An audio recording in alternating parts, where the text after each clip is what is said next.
Les Chroniques de l'Aube, 18, le lac temporel.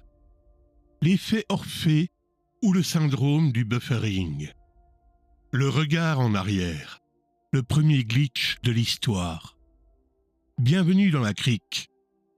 Aujourd'hui, on parle de ce qui nous arrive tous. Ce moment où le présent ne charge pas parce qu'on est trop occupé à regarder la barre de progression du passé. L'Europe nous a donné Orphée, le génie qui a réussi à hacker le pare-feu de la mort avec sa musique. Mais sa tragédie n'est pas d'avoir échoué à sortir Eurydice des enfers. Sa tragédie, c'est le lag. À la sortie du tunnel, il n'a pas pu attendre que le signal soit stable. Il a regardé en arrière. Avant le cloud et le streaming, le temps avait une résistance physique, le ruban magnétique.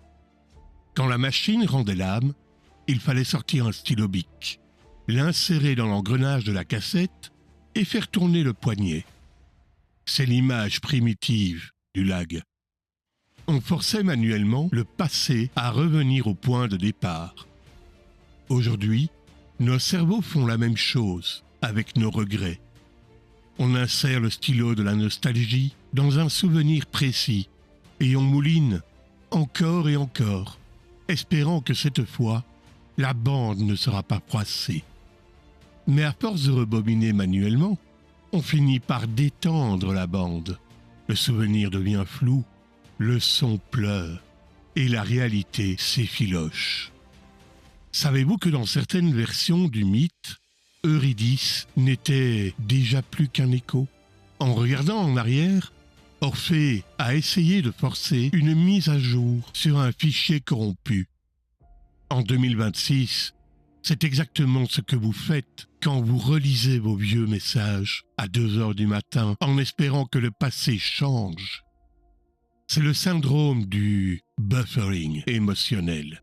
Vous êtes physiquement ici, mais votre esprit charge encore une vidéo d'il y a 3 ans. La digression temporelle, pourquoi le temps lag? Pourquoi le temps nous semble-t-il fluide un jour et saccadé le lendemain? Les Grecs avaient 2 mots, chronos, le temps qui dévore, celui de la montre, et kairos, le temps de l'opportunité, celui du rythme. Le lag, c'est quand votre chronos va plus vite que votre kairos. L'Inde appelle cela l'illusion du temps linéaire. Pour le yogi, le passé n'est pas derrière, c'est juste un onglet que vous avez oublié de fermer et qui bouffe toute votre rame mentale. Exégèse Pop Geek Inception et le code de la cendre.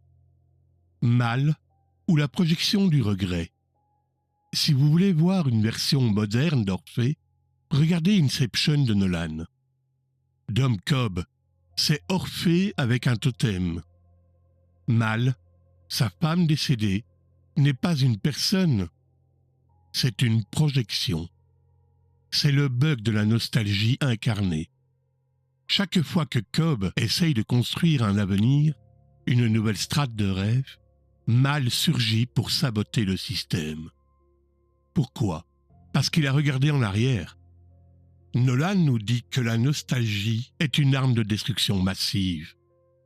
Si vous ne purgez pas vos dossiers souvenirs, ils finissent par saturer votre réalité jusqu'au crash. Dr. Who et les anges pleureurs. Parlons d'une autre forme de lag, les anges pleureurs. Ces créatures qui ne bougent que quand vous ne les regardez pas. C'est la métaphore parfaite de nos regrets. Tant qu'on leur fait face, le discernement, ils sont de pierre. Dès qu'on cligne des yeux ou qu'on regarde ailleurs, ils nous touchent et nous renvoient dans le passé pour nous dévorer le temps qu'on aurait pu avoir. Le lac temporel, c'est un ange pleureur qui vous a touché. Vous vivez dans le passé et votre présent n'est plus qu'un décor vide. Le discernement émotionnel, la juste part du présent, la vitesse de la lumière intérieure. Le discernement, en ce 17 mai, c'est d'accepter que le présent a un temps de latence. J'ai vu une fois un musicien s'arrêter en plein milieu d'un morceau parce qu'il avait fait une fausse note. Il est resté bloqué sur cette note pendant que l'orchestre continuait. Il était dans le lag. La juste part, c'est de laisser la fausse note au passé et de reprendre le rythme au temps suivant. En Inde, on appelle cela le détachement, vairagya. Ce n'est pas ne rien aimer, c'est ne pas rester accroché au wagon qui vient de dérailler. Le lac de la visio, miroir de l'âme. Rien n'illustre mieux notre décalage antérieur que la réunion Zoom avec 3 secondes de latence. Tu m'entends? Oui, Ah non, vas-y. Je disais que... Pardon, coupe ton micro. On dirait 2 fantômes qui essayent de se checker dans un couloir spatio-temporel. C'est exactement ce qui se passe quand on n'est pas aligné avec sa juste part. On essaye d'avoir une conversation sérieuse avec son avenir, alors que notre connexion émotionnelle est restée bloquée sur un serveur en 2019. On hoche la tête avec un sourire figé, alors que notre âme est en train de charger une mise à jour qui n'arrivera jamais. Le signal est l'écho vers l'équilibre. De la physique à la psyché. Scientifiquement, l'écho est une réflexion acoustique, une onde sonore qui frappe un obstacle, une montagne, un mur, et revient vers sa source, avec un retard déterminé par la distance. C'est la preuve physique que le passé peut cohabiter avec le présent. Mais attention, l'écho n'est jamais le son original. C'est une version dégradée, amputée de ses fréquences hautes par l'obstacle. En psychologie, nos pensées ruminantes sont des échos de ce type. Nous n'écoutons pas l'événement réel, qui est mort au moment où l'onde a frappé l'obstacle, nous écoutons sa déformation. Vivre dans l'écho, c'est tomber amoureux d'un fantôme acoustique. La fibre optique de l'âme. On pense que le lag vient de la machine. Mais la fibre optique, elle va à la vitesse de la lumière. Dans les réseaux, on utilise des correcteurs d'erreur pour boucher les trous des paquets perdus. Dans l'Odyssée des songes, votre correcteur d'erreur, c'est votre créativité. Si une partie de votre vie est manquante, ne regardez pas en arrière pour la retrouver. Comme Orphée, créez une nouvelle note comme le tisseur d'aube. Conclusion.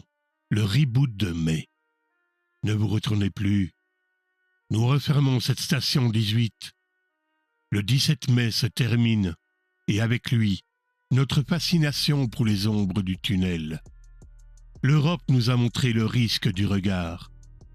L'Inde nous montre la paix du silence.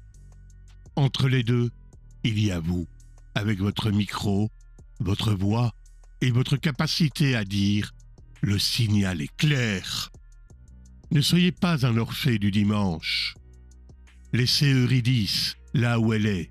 Elle fait partie du code source de ce que vous êtes, mais elle n'est pas votre mise à jour. Demain, le présent chargera en Wicca, à condition que vous arrêtiez de rafraîchir la page d'hier. Activez les cloches, déposez votre seau, votre like est le charbon de nos chaudières.